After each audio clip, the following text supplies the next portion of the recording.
terceira série do ensino médio, gente linda! Boa noite, sejam bem-vindos a esta aula de geografia. Vocês devem estar pensando assim, nossa, o professor Antônio Russo está meio diferente hoje. Não, Boa noite, meu amigo. Não tem jeito, né? A beleza aqui não tem nem comparação, ainda mais, né? Mas tudo bem, né? Boa noite, professora Maria Fernanda. Boa noite aí aos alunos, aos professores e a todos que acompanham a nossa aula aí da terceira série do ensino médio, né, professor? E nós vamos falar aí sobre a América Latina e seus recentes conflitos na parte 1. A professora aí com a sua voz macia vai estar falando o que nós vamos trabalhar hoje. Vamos embora, pessoal. Olha, a habilidade do currículo paulista, então, que a gente vai trabalhar hoje é a de identificar e analisar o papel dos principais atores sociais envolvidos em conflitos recentes aqui na nossa América Latina. Unidade temática de choque de civilizações e o objeto do conhecimento, então, a questão étnico-cultural. América Latina? América Latina, exatamente, é isso aí.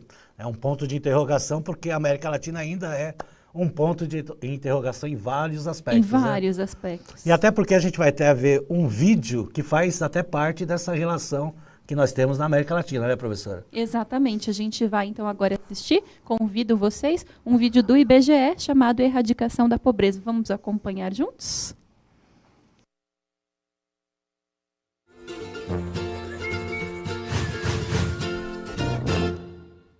Olá, sejam bem-vindos à série especial do IBGE Explica sobre os Objetivos de Desenvolvimento Sustentável. Falaremos aqui do objetivo de número 1. O primeiro dos 17 objetivos é a erradicação da pobreza, isto é, acabar com a pobreza em todas as suas formas, em todos os lugares. Você sabia que quase metade da população mundial vive com menos de $2,50 por dia? São mais de 3 bilhões de pessoas nessa situação. Dessas, mais de 1,3 bilhões vivem com menos de $1,25, faixa que é considerada de extrema pobreza. Você conseguiria viver com isso? As consequências são nefastas. De acordo com a Unicef, morrem 22 mil crianças todos os dias devido à pobreza. 805 milhões de pessoas não têm comida suficiente para sobreviver. E se você acha que hoje todo mundo tem celular com internet? Pense de novo. Cerca de 15% do mundo sequer tem eletricidade. Isso equivale a mais de 1 bilhão de pessoas ou aproximadamente 5 Brasis. Os contrastes são enormes. Num extremo, há desperdício e pessoas obesas. No outro, tem escassez e pessoas morrendo de subnutrição. Enquanto alguns fazem fila para adquirir o último modelo de celular, outros fazem fila para conseguir um copo d'água. Enquanto alguns países gastam milhões em armas, muitas famílias trabalham exaustivamente apenas para sobreviver.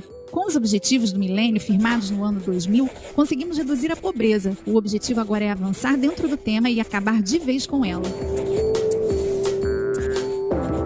Isso é possível por meio de estratégias como a implementação de medidas e sistemas de proteção social adequadas, maior acesso das camadas mais pobres a serviços básicos, direito à propriedade, estímulo ao mercado de consumo local, entre outros.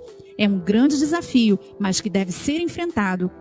Estamos apenas começando. Não deixe de acompanhar os outros 16 objetivos aqui no nosso canal. Até a próxima! Bom, então como nós havíamos falado anteriormente, o ODS-1 mostra aí a questão da pobreza. Então, a intenção dos 17 objetivos que devem ser aí alcançados aí pelos países, principalmente os países aí em desenvolvimento, os países emergentes, que é o caso aí do Brasil, através das 167 metas. E essa ODS aí, de várias, elas acabam tendo a cara da América Latina, Quando fala, professora, questão da pobreza, aí a gente acaba até lembrando, não só da América Latina, mas como do continente africano, Exatamente. Da região asiática também, que tem lá o Sudeste Asiático principalmente. Exatamente. Então, uma meta que se aplica muito especialmente a nós aqui na América Latina. Exatamente. Bom, falando de conflitos, nós vamos ver aí alguns conflitos que aconteceram aí na América Latina, os mais recentes, mas vamos ver aí de séculos XVIII, XIX, e começando aí com os conflitos recentes da América Latina. Então são os conflitos contemporâneos, envolve uma série de fatores econômicos, sociais, ideológicos, religiosos e políticos em diferentes escalas. Apresentam diferentes modalidades e diferentes estratégias. E há sempre uma razão né, para tudo que a gente faz aqui, né? Então, não é diferente nessa questão aí conflituosa da América Latina. Envolve principalmente território, né? Então, mesmo falando em aspectos econômicos, em aspectos sociais, o que mais tem os embates dos conflitos territoriais na América Latina são as divisões territoriais, como é que elas foram demarcadas, né, as fronteiras, como é que elas foram demarcadas, principalmente pós a colonização com a independência desses países, né? A gente vai ver aí um mapa, né, mostrando a colonização das Américas já no século XVIII. Então nós temos aí o território espanhol, pega aí boa parte aí da América Latina, né, nessa região aí toda em verde, né, tanto verde escuro e em verde claro, que são os verde claro territórios reivindicados pelo espanhol. O português nós temos aqui uma parte do Brasil, porque nós estamos falando de 1750, né? Só com o passar do tempo que aí se anexou os territórios, né, que está em verde claro, né? Depois aí, principalmente do Tratado de Madrid, né, ocorrido nesse ano. O território francês, que está em azul, né, o território britânico em vermelho e o território russo, né, na região lá da América do Norte, porque tem que lembrar que o Alasca pertencia aí à Rússia, né? Então aquele território lá, hoje é o estado dos Estados Unidos, né? Pertencente aos Estados Unidos, né? Que foi comprado aí pela Rússia, tá certo? Então essa colonização, ela acaba, logicamente, né, fazendo com que as consequências apareçam até nos dias atuais. Então problemas econômicos, problemas sociais e conflitos fronteiriços entre os países da América Latina que posteriormente nós vamos ver aí nas próximas telas. E essa divisão aí, ela já começa já na colonização. Então a gente vai ver um mapa que mostra aí o Império Espanhol e Português, né? Então essa divisão aí que a gente está vendo em azul é todo, né, o Império Espanhol nas colônias espanholas. E vejam as divisões aí de vice-reinos, né? São vários vice-reinos espanhóis e as divisões no Brasil, né, na parte verde, né, são regiões também que são divisíveis, começando até, né, em 1534 aqui no Brasil, né, com as capitanias hereditárias. Então, já é uma fatiação, né, desse continente na América Latina pelos dois impérios, né, maiores nas navegações europeias, né, que é o caso da Espanha e de Portugal, né, que se acharam no direito de dividir o mundo em dois, através do Tratado de Interboa e Cocheira e depois do Tratado de Tordesilhas, né, firmando aí um acordo entre eles e fazendo com que a América Latina tivesse o poderio aí no início de todo o continente americano, mas enfatizando mais a América Latina posteriormente, porque a América do Norte é colonizada aí principalmente aí pelos ingleses e também pelos franceses, tá certo? Agora nós vamos para uma atividade, né, professora? Vamos lá. A pergunta que o professor Russo propõe para a gente é a seguinte: existe uma relação entre o tipo de colonização da América Latina no passado com a situação socioeconômica atualmente? E se sim, vamos pensar em justificar, trazer argumentos, então, que embasem a nossa ideia. Vamos embora? Quanto tempo, professor? 2 minutos para isso. 2 minutinhos? Né? A gente já se vê, então.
Olha, pessoal, a gente recebeu aqui bastante contribuições no chat e todas, professor Russo, vão no sentido de relacionar o fato de que fomos uma colônia de exploração, né? E aí o aluno Davi, aluno do professor Clayton, também traz isso para a gente, né? Então, essa relação entre o nosso passado colonial enquanto colônia de exploração e a nossa situação socioeconômica que perdura até atualmente. Exatamente. Então, é o que a gente está falando. A gente já está falando em algumas aulas, né, nessa relação, né? Às vezes a gente até é repetitivo, mas é nessas repetições, né, que o aluno acaba aprendendo, porque tem essa questão aí da exploração, né? Então, quando a gente faz uma comparação com a América anglo-saxônica, que está lá o Canadá e os Estados Unidos, que foi uma colonização de subsistência, né, por vários aspectos históricos aí, na relação com a América Latina é outra, né? São países, regiões aí que foram exploradas, né, pelos espanhóis, que foram exploradas aí pelos portugueses principalmente. Outras nações também exploraram, mas o que tem destaque aí nessa nossa região aqui é a exploração dos espanhóis, principalmente do ouro e da prata, né, pelas civilizações astecas lá na região do México, na região da América Central, né, com os maias, né, também na península de Yucatán, que tinha lá, né, uma parte lá do território que pertencia aos maias, os incas na Cordilheira dos Andes, né, então, né, os metais preciosos, né, então essa extração, essa exploração principalmente dos metais preciosos pela América Espanhola, e aqui no Brasil, né, uma situação até, vamos dizer assim, mais grave, porque começa a culpar o Brasil, né, a exploração de 30 anos até povoar, né, a gente sabe aí que as capitanias hereditárias aparecem aí a partir de 1534, e a gente sabe que os portugueses vieram para cá em 1500, então a intenção mesmo era de exploração, então se começou com a exploração do pau-brasil, né, não satisfeito começa a exploração da cana-de-açúcar, depois vem a exploração do ouro, então são ciclos e ciclos econômicos que acabam, né, tendo essa influência no que a gente vê hoje, né, problemas sociais, problemas econômicos. Passou aí, vamos dizer assim, quase 6 séculos, poderia ter sido resolvido? Pode ser que sim, pode ser que não. Quando a gente vê os nossos vizinhos, as situações são parecidas. A gente excetua um pouco o Uruguai, o Chile e a Argentina, mesmo com seus vários problemas econômicos, com uma situação social um pouquinho melhor. Então tem essa relação diferenciada. Se a gente for ver lá o IDH, por exemplo, a gente vai ver esses 3 países no IDH muito alto, né, com uma expectativa de vida melhor, né, com uma renda um pouco melhor que aqui no Brasil, mesmo que a economia brasileira seja melhor que as 3, inclusive juntando as 3. Tá? Mas tem o aspecto social. O IDH, ele se preocupa, 2/3 do seu valor são de aspectos sociais. Envolve saúde e envolve educação.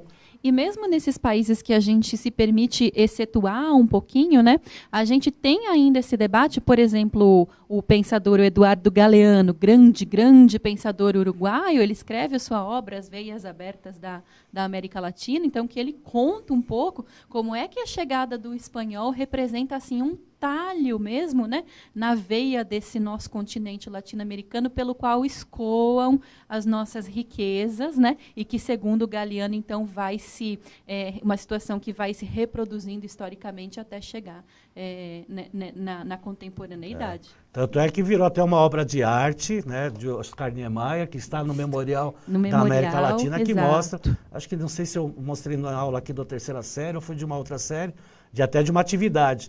E aí tem lá a América do Sul, né, em vermelho, que mostra o sangue da população.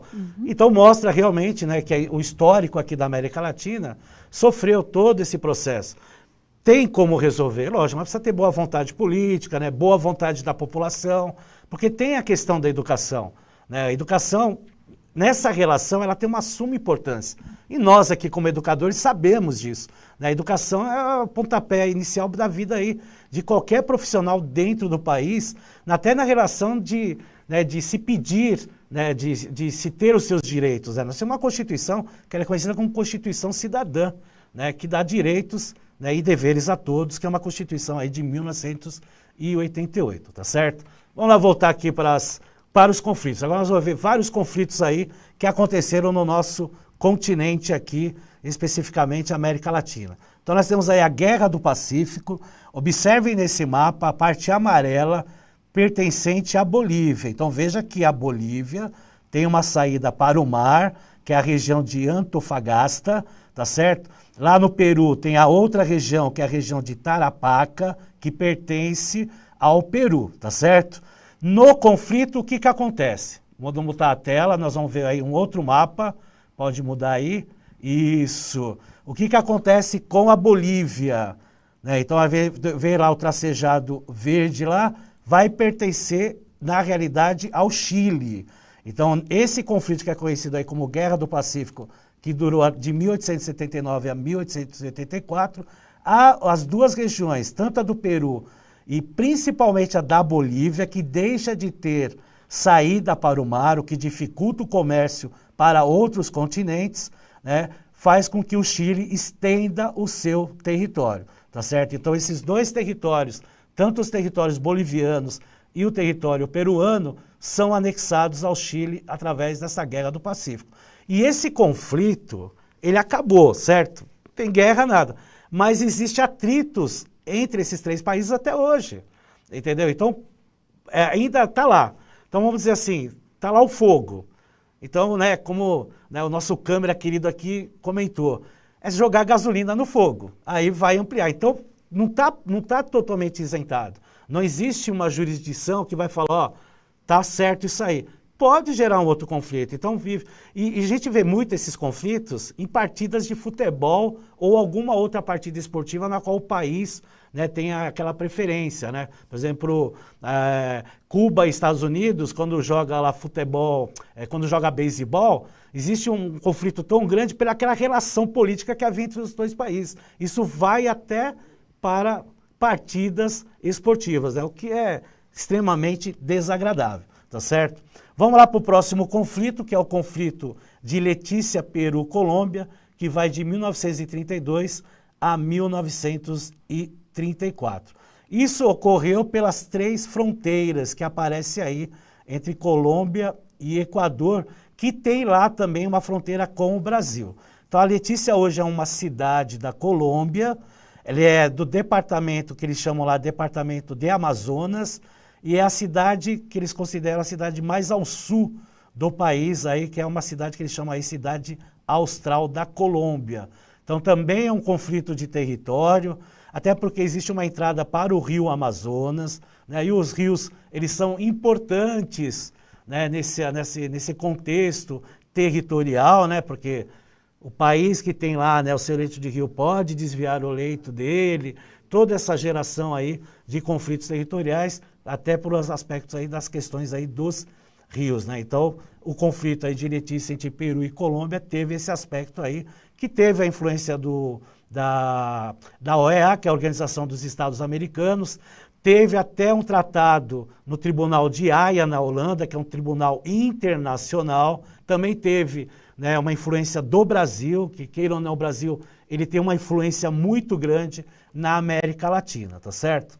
O próximo que a gente vai ver, bem conhecido aí, é a famosa Guerra do Chaco, entre a Bolívia e o Paraguai. Então a gente tem lá a setinha mostrando no mapa, né, o Gran Chaco, né, que é a parte que eles falam lá do Chaco Boreal, né, o Boreal quer dizer norte, né, então é a parte norte lá do Paraguai, né, que, né, com o passar do tempo aí houve essa guerra, né, de 1932 a 1935, na qual tivemos aí 60 mil bolivianos mortos contra 30 mil paraguaios mortos, resultando aí na derrota dos bolivianos.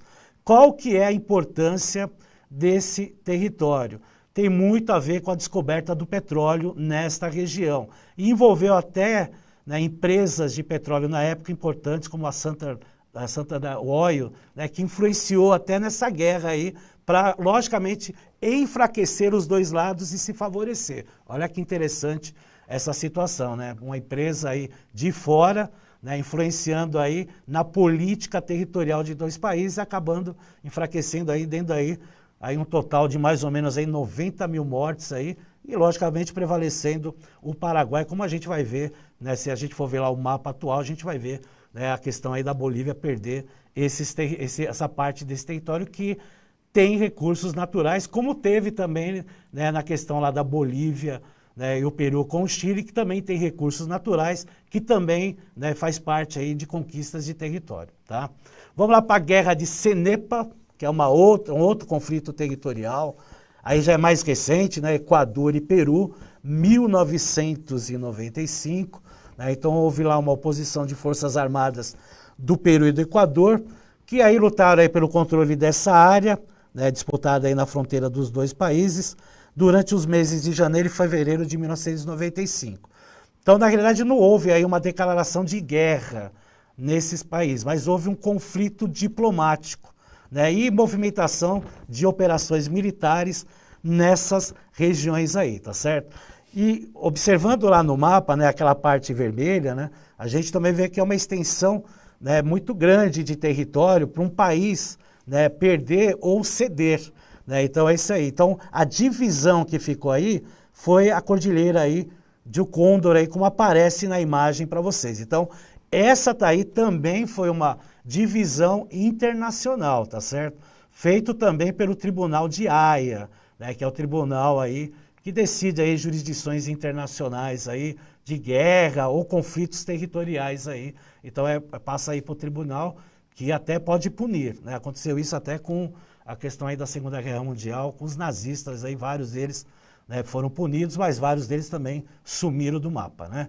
Vamos lá para a crise diplomática da Colômbia, que é o próximo mapa aí que a gente vai ver, né? Desculpa, da Colômbia com Equador e Venezuela, recente também em 2008, tem muito a ver com a FARC, que é as Forças Armadas Revolucionárias da Colômbia. Tem que lembrar que esse período a FARC já tinha, né, perdido muito poder, né, mas aí o que acontece? Né, os colombianos acabam matando o líder colombiano. Eles alegam que foi no território colombiano, mas foi na fronteira com o Equador, e o Equador alega que foi no território deles.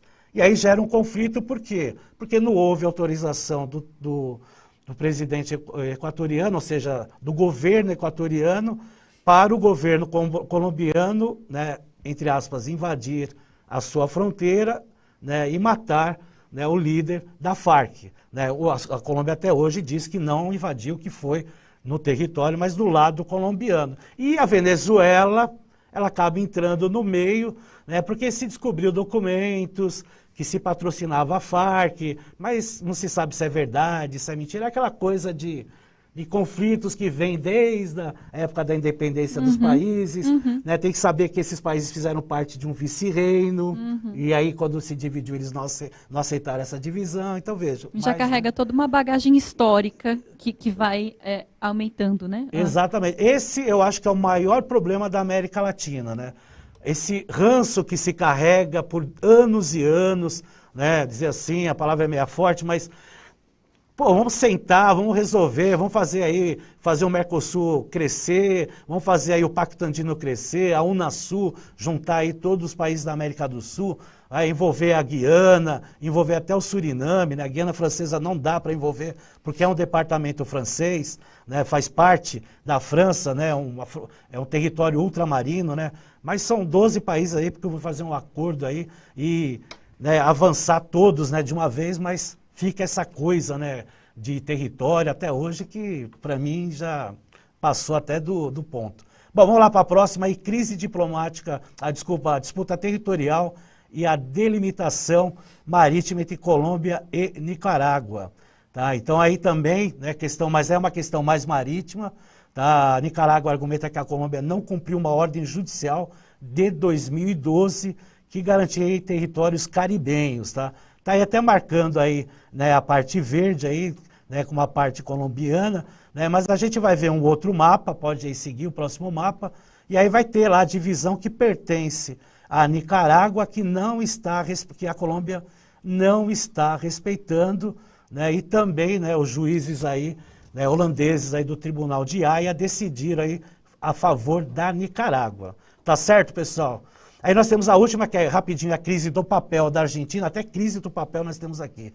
Em 2005, que é a construção de 2 fábricas de celulose pelo lado uruguaio, mas a Argentina não aceita porque vai afetar e vai ter problemas ambientais, principalmente no Rio Uruguai, que passa aí pela fronteira dos dois países. Tá certo, pessoal? Desculpa, mas o tempo acabou, infelizmente. Entra aí rapidinho no Saiba Mais, tá? Aí vai ter lá na parte de baixo, né, uma pesquisa aí, né, um vídeo falando aí de uma aula do ano passado dos conflitos recentes na América Latina, para vocês terem aí um pouquinho a mais de informação. Obrigado, professora. Coisa boa pensar sobre a América Latina, exatamente. Muito bom. Obrigado, professora Mafê, pela ótima dupla aqui, tá certo? Eu é que te agradeço muito, meu companheiro. Obrigado. Pessoal, bom fim de semana, cuidem-se muito. Um beijão.